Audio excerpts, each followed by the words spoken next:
Good morning. Very happy to be here. I'm really looking forward to hearing all the solutions that are going to be presented over the next couple of days. It sounds like a very, very exciting program we've got set up for you. And I'm particularly happy to be here because even though Gulfstream has been involved with the Ocean Exchange since the very, very beginning, this is my first year here representing Gulfstream. So I'm very, very happy to be here. I'm going to take just a couple of minutes, I'm not going to be quite that fast, Millie, to tell you about Gulfstream, a little bit about Gulfstream, a little bit about how sustainability fits into our business and fits into our industry, and then I think it will become apparent to you by the end why that leads us to be an enthusiastic supporter of the Ocean Exchange. So who is Gulfstream? We like to think the best business aviation company in the world. I think there are a lot of independent third parties who would agree with us, quite frankly. We invented business aviation about 55 years ago, and we have been the best at it ever since. Our customers are primarily businesses, corporations, and other businesses, and they use our aircraft as a business tool, and that's very, very important to keep in mind. We offer safety, security, operational flexibility, and productivity to our customers. Now, a lot of companies have corporate values that they espouse, that they say drives everything they do in their strategic business and everything they do in terms of how their employees are asked to behave. At Gulfstream, we keep it very, very simple. We have one value: integrity. And that drives everything we do, including our sustainability program, as you'll see.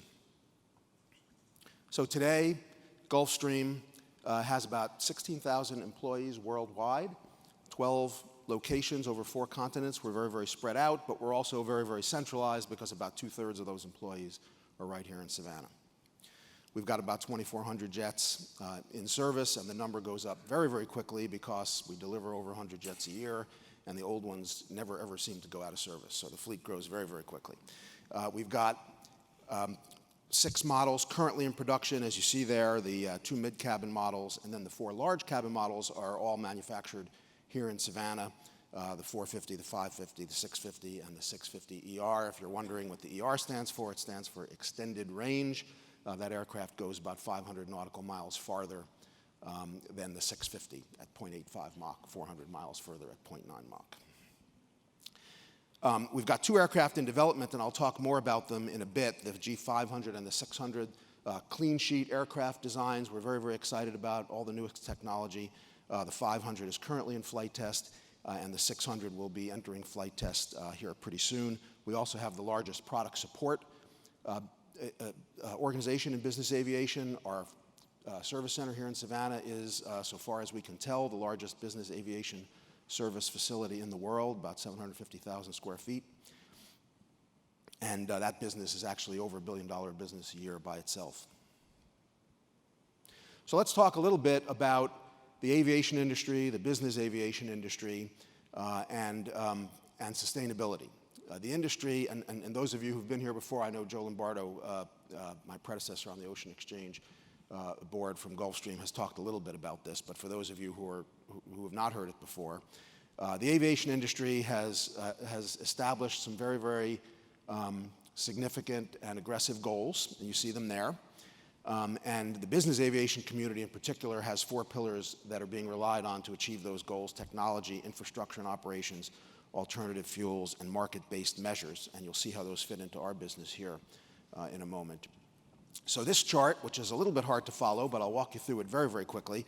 The red line going across the top is emissions if we take no action.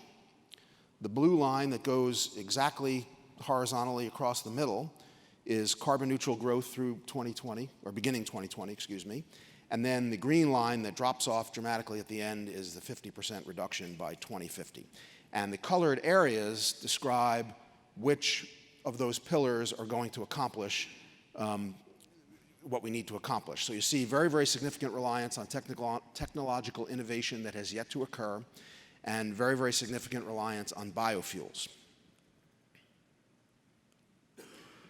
So let's talk a little bit now about sustainability at Gulfstream. So we have, for those of you who are from Savannah or have been visiting regularly over the years, you may have noticed that we've done an enormous amount of expansion here in Savannah. Gulfstream has invested about $1 billion in new facilities here in Savannah over the last 9 years. And we announced at the very, very beginning of our expansion program that all of our new buildings here in Savannah would be at least LEED Silver certified, so we're very, very proud of that. We've actually got 1 or 2 that I think are going to make gold, but they don't have it yet, so I can't brag about that quite yet. And so we're keeping sustainability in mind as we expand. Here's a photo of one of our newest buildings, our Product Support Distribution Center, which is actually a few miles up the road from our main campus at the airport. It's a 400,000 square foot warehouse facility with very, very high-tech automated pick, pack, and ship operations. You see a photo of that on the right. In addition to the LEED certification there, we've done all the things one would expect of a sustainability conscious builder for that facility. So this is one thing we're very, very excited about. It's our renewable fuels agreement that we announced fairly recently. It's an agreement with World Fuel Services, Inc., and we are buying from them a low carbon footprint, drop-in renewable fuel that is derived from agricultural waste. What do I mean by drop-in? This is very, very important for the aviation business.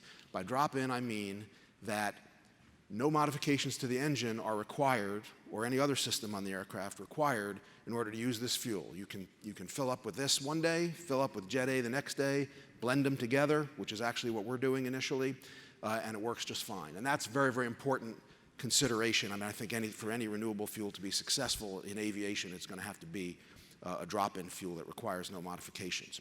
So we're very excited to be using this fuel in a blend with regular jet fuel for all of our corporate operations. We're using it for our airborne product support fleet, which is a fleet of aircraft that brings parts and technicians to customers when their airplanes are broken, for our flight test activity, and for our other corporate flying, corporate demonstration flying, and so forth.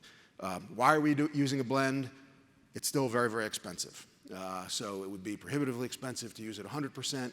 So we're blending it in with Jet A, and we're not just hoping, but helping to work to bring the price down so that we can use more and more of it and others can begin using it as well. But very exciting development for our industry.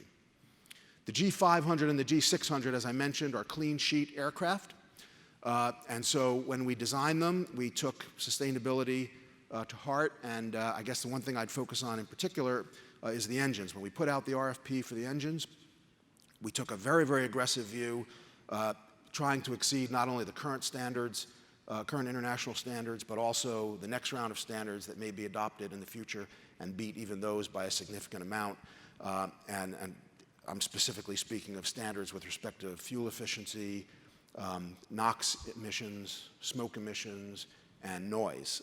And so I'm proud to say Pratt & Whitney stepped up to the plate, won that contract, and is poised to meet all of those very, very aggressive requirements. And you'll hear more from Representative Pratt & Whitney here in just a moment. Always pays to take a minute to brag just a little bit. We've just been recognized at Gulfstream by Aviation Climate Solutions for 2 of our sustainability initiatives. One, the renewable fuels that I just talked about, and the other are employee sustainability green teams established by Roger Bowman, our head of sustainability at Gulfstream, who's here, although because of the lights I can't see where he is. And I think Joe talked about those last year, but they're basically empowered teams of employees who are bringing sustainability to every aspect of the Gulfstream culture and the Gulfstream business. So if you think about what I've said, why would Gulfstream be supporting the Ocean Exchange? I mean, it's clear that we as a business, we as an industry, and we as a society cannot get to where we need to get to without innovation. And really 2 kinds of innovation: new technologies, breakthrough technologies, but also incremental improvements in existing technologies that make them more economically feasible. The renewable fuels example being an obvious one. We know how to do it. We need to figure out how to do it more cheaply so that it can become widespread. And of course, that's exactly what the Ocean Exchange seeks to do. They bring these incredible solutions to light, help them move along, and for that reason, we've been in from the beginning, and we're delighted to continue to stay involved in the Ocean Exchange, and looking forward to a very exciting 2 days with you. Thank you very much.